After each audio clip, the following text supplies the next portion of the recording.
Hello, and welcome to the Quiet and Strong podcast, especially for introverts.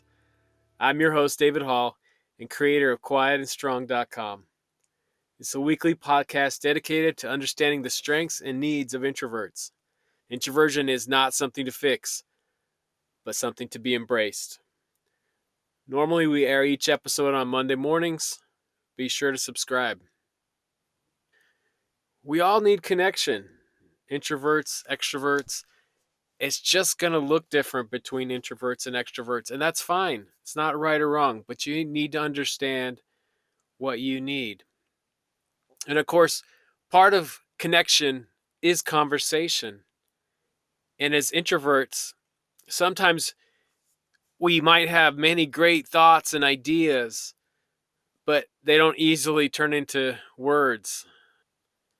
So today we're going to talk about conversations and connections. And if you need to get better, you can. You can get better at these things. Don't worry, we're not trying to turn you into an overly chatty person, but we want to discuss how to have meaningful conversations and also help others to do the same. I'll give you an example. So, I have a favorite convenience store. I think they provide excellent customer service. It's nice, it's clean, it has a wide selection of products, including my favorite brown soda. And what I really love is that I can get in and out really quickly. The employees are always very friendly. And I actually drive past a closer store that I don't think is much of to go to this other convenience store. So when it comes to customer service, I think they're amazing. They're friendly, they're speedy, and efficient. So I was talking about this at work, saying that it was a really great example of good customer service.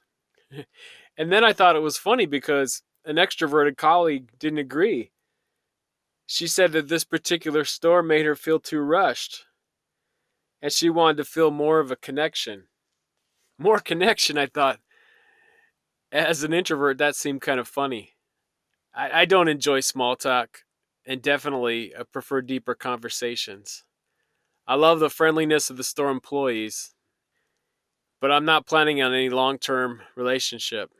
But to an extrovert, every interaction is a type of connection, whether or not they're going to have future interactions with that person. Again, remember, introversion and extroversion, neither are good or bad, but they're different.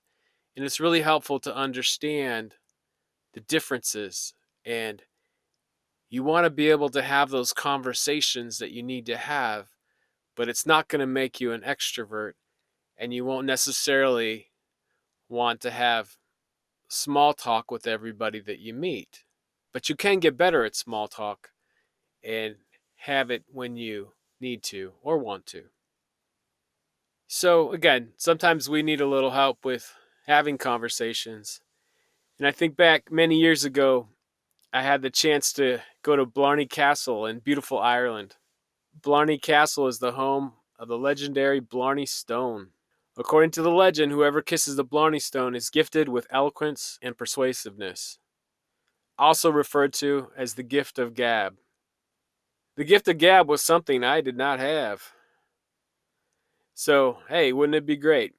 So I made my way up the dark, winding staircase to the top of the castle. When you get to the top, you have to lay on your back and hang upside down to kiss the Blarney Stone. You're 37 feet in the air. And then somebody, whether it's the castle guide or a trusted friend, is holding on to you. Of course, there is a protective grate below to keep people from falling, but it's still pretty scary. Years later, it's hard for me to believe that I actually did that. I'm a little scared of heights and definitely a germaphobe. But I had to do it, right? Plus, what introvert wouldn't want to be blessed with the gift of gab? Well, it didn't work. I was not blessed with the gift of gab that day, even though I kissed the ancient Blarney Stone. So, what is the gift of gab? Often people with the gift of gab are described as being charismatic and outgoing. Someone with the gift of gab will find it easy to make a friend quickly. A person with the gift of gab is said to be able to speak easily, eloquently, and confidently, and never run out of things to say. They even have the ability to persuade others to their will, right? I would not describe myself as having the gift of gab. This experience happened long before I understood introversion and what it means and what gifts I have as an introvert. But now I have a much better understanding of my gifts, and I'm much more aware of the various talents others possess as well. For example, as an introvert, I have many great gifts. For example, I see the big picture. I see the connections between ideas, people, and things. I'm very analytical, and I'm a good problem solver. And because I've taken time to understand my gifts and talents, I found a few other ways to increase my gift of gab without trying to kiss the Blarney Stone again. So, how can I speak easily, eloquently, and confidently? I've learned a few things I've found helpful. A big difference between introverts and extroverts is that introverts think and then speak. Extroverts speak to think. Understanding this difference has changed the way I think about my conversations. I know that when someone says something to me, I may respond instantly, or in a few seconds, or a minute, or maybe I need to tell them, hey, I'll get back to you later. All these reactions are completely normal responses. Knowing that I often do best when I'm able to think about something, I find it helpful to prepare for conversations, meetings, or presentations in advance. I think about what I need to discuss and how I can best prepare. For a meeting, I might write down points I want to make and questions I want to pose. Of course, you can't prepare for everything. So I've learned you just got to relax, do your best, and let your awesome introverted mind do its work. If you're thinking before responding, it can be helpful to let the other person know that you're thinking and telling them. And when you tell them this, it can make the silence definitely less awkward. And don't be afraid to ask for time to think, especially if you need to weigh options and make a decision. And also remember, if there's silence in conversation, don't worry. You're not the only one being silent. It's normal. I also find that I have the gift of gab when I'm passionate about something, and I've given a lot of thought to it already. When in these conversations, you might not be able to shut me up. I can talk about introversion all day long. I've also found that even without the gift of gab, I can speak eloquently with a little preparation and passion. I've gained confidence by understanding that I have great gifts and also understanding that I need to think before I speak. It may not always have the words coming to me easily, but it doesn't bother me as much anymore, and I've learned how I best operate. As an introvert, I definitely prefer deep conversation over small talk. However, some small talk to have connections that I want and also need is necessary. And I've gotten better at it. And if you need to, you can too. So I remember attending a neighborhood barbecue, and I wanted to get to know some neighbors a little bit better. So there was that circle of chairs formed, and I was sitting by a neighbor I knew only a little in passing. I'd probably waved hello to him a handful of times. I knew he was a fellow introvert, and I could also tell he wasn't going to start the conversation. And sometimes between introverts, that's the hardest, because we might both be reluctant to start the conversation. It could have been a very awkward evening, but I just started talking to him. As an opener, I resorted to what I think is the lowest form of small talk: the weather. I try not to do that, but sometimes it happens. We chatted about the weather for a bit, and then this led to other conversations. There were pauses here and there, and again, it could have been awkward, but I chose not to let it be that way. And a little silence here and there, like I said, is perfectly normal. So I got to know him a little better. We talked about he loves classic cars. We talked about raising kids. We talked about our jobs. And you know what? He turned out to be a really interesting person. Next time I see him, I'll probably even get to know him a little bit better. It could have gone really differently, and we could have just sat there in awkward silence if I hadn't taken the first step of opening up the conversation. And I just wonder, why do things need to be awkward? I was listening to the radio and I heard Dr. Tai Tashiro discuss his book, Awkward: The Science of Why We're Socially Awkward and Why That's Awesome. In his book, he discusses different ways that people might be awkward, and at the same time, the great gifts the awkward may possess. One comment that Dr. Shishiro made that stood out to me was there was a lot of pressure in the first 5 minutes when we meet people. We are all looking for belonging and connection, but it can be awkward. That made me think about the enormous weight that we often put on first impressions. It also made me think that we should not put so much weight on a first impression, but give people more of a chance. As an introvert, I have definitely had my share of awkward moments, but learning to understand my introversion, I've developed some strategies to reduce awkwardness. And of course, we need to remember, whether we're introvert or extrovert, we can all have awkward moments at times. I could have sat in silence next to the man at the barbecue all evening, just because getting the conversation started was a bit awkward. Or maybe I could have thought he was awkward, not worth the time talking to. But instead, I found out a little bit about him and made a connection. All people are worthwhile and have something to offer. It's a shame that people don't share more about themselves because of the fear of being awkward.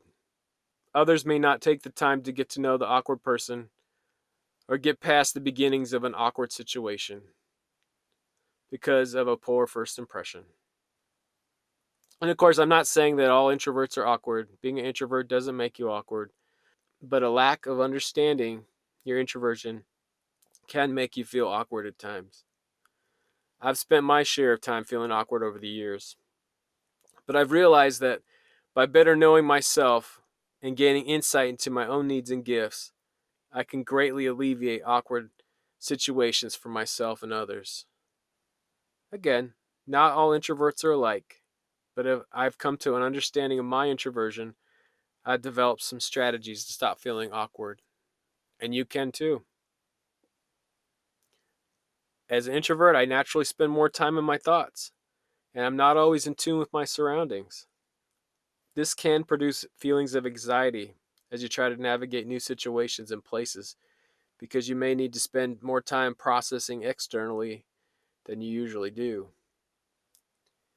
The shift in processing may be uncomfortable if you spend most of your time in your head.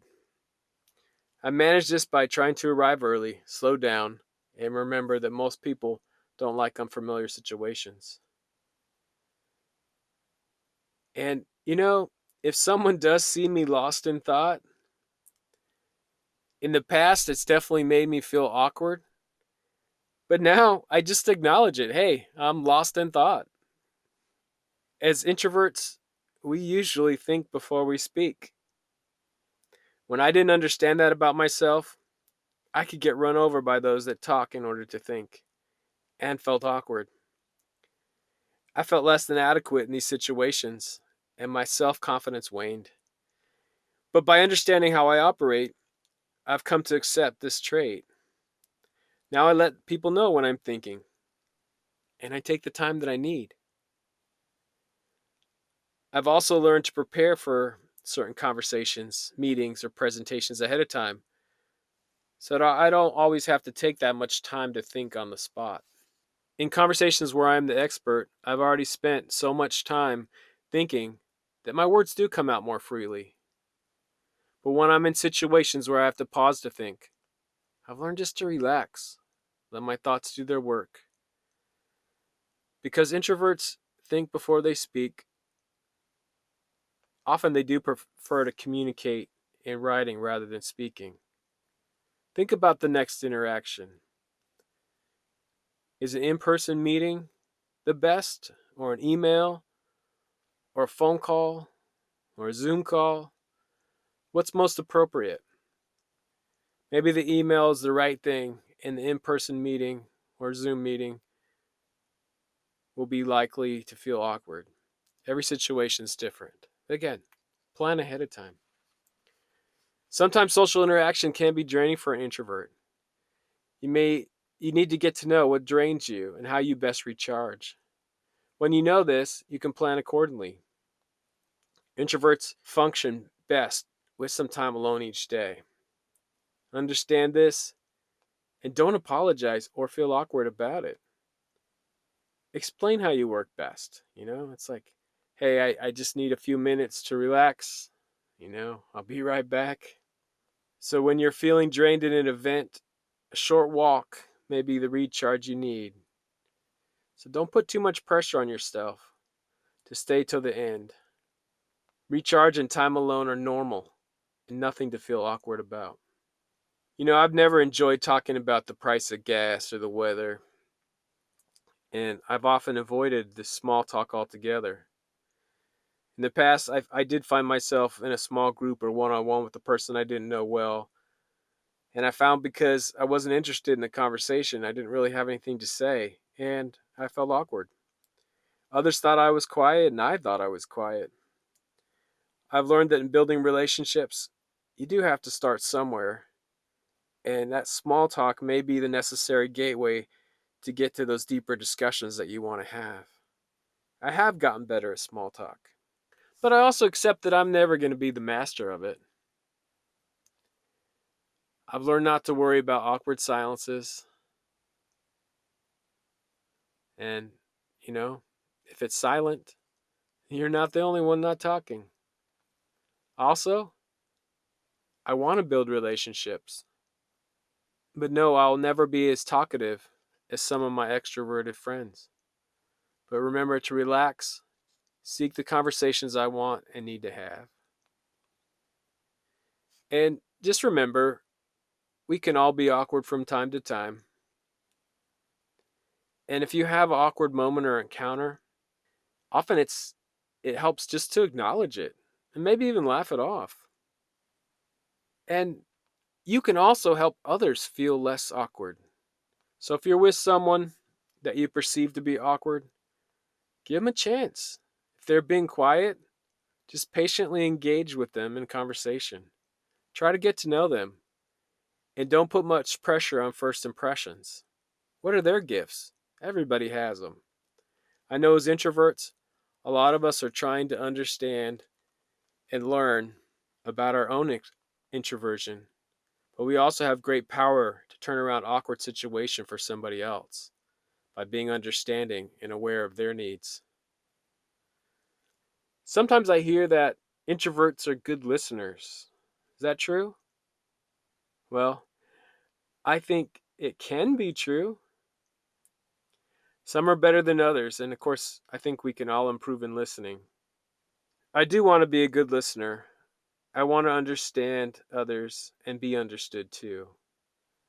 I know I can get better knowing where I'm weak and where I'm strong. So when I'm trying to be a good listener, it's important to be present and limit distractions. As an introvert, it's easy for my mind to wander. And so I need to make sure I'm in the moment with that person and not somewhere else. Also, part of this is not checking my phone and emails. Put the phone down. I may want to close the door and take the conversation where I won't be constantly interrupted. Concentrate on the other person and maintain eye contact. I need to remember that I am listening and not making the conversation about me. I'm hearing what the other person is saying and not only thinking about what I want to say next. I have a bad habit of matching the other person's story with one of my own. Do you ever do that? Often, this takes away from what they're trying to tell me. It also helps me to focus on the person when I maintain eye contact.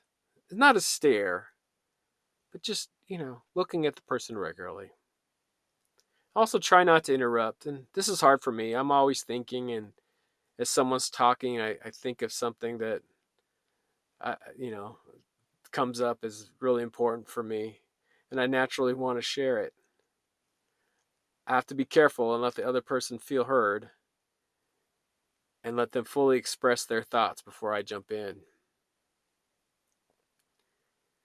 And then it's also important to ask questions and clarify. I'm very good at asking questions. I see connections between people, things, and I want more information.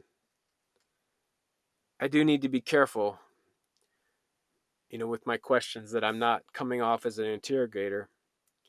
And I often let the person know that I have a few questions for them. Also, in my questioning, I need to make sure this includes some clarifying questions so that I understand the other person's point of view. And as an introvert who naturally spends more time in my head, I have been misunderstood. And over the years, I've made some considerable progress in being understood and understanding others, and have gained skills in listening and building relationships. Most introverts do value a few close relationships where they have some deep and meaningful conversations. At the same time, they may also want and sometimes need to build more relationships at work, in the community, in their church, or a number of different places. Sometimes this means getting out of your head and paying more attention to the people around you. In his classic book, How to Win Friends and Influence People, Dale Carnegie gives 6 principles on how to connect with others.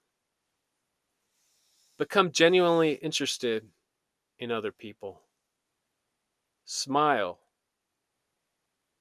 Sometimes that's hard right now. We're all wearing masks, and I kind of miss seeing people's smiles. But smile, and maybe they can see you smile on that Zoom call, or they can see your eyes smiling at least behind the mask. Also, remember that a person's name is to that person the sweetest and most important sound in any language. Use a person's name. Not too often, but acknowledge their name. Be a good listener, as I just described, and encourage the other person to talk about themselves. Talk in terms of the other person's interest. Make the other person feel important, and be sincere about it. As human beings, whether introverted or extroverted, all the things that Carnegie talked about apply. We all want to feel important and of value. I know that if someone smiles, uses my name, remembers something about me, then I do feel like I'm important to them. I've used these ideas and have built many great relationships, some very close, and, definitely many more that aren't as close, but still very important. And these tips from Dale Carnegie, they didn't come naturally to me at first, but are becoming so much more so natural with time. If building relationships has been a challenge for you, you can use some of these things that we've talked about, these time tested strategies to help you connect with those around you and also let them connect with you. Thank you so much for joining me today. I do want to have further connections with you. Reach out at quietandstrong.com. Email me at david@quietandstrong.com. I will add the social media channels to the show notes. Comment on the social media posts on Twitter, Facebook, or Instagram, especially related to this podcast. Be part of the conversation. Let's all help each other to connect better as introverts and understand our introverted strengths and gifts. Also, send me questions and we could talk about those on the show. There's so many great things about being an introvert, and so we need those to be understood. Let's keep this conversation going. Get to know your introverted strengths and needs and be strong.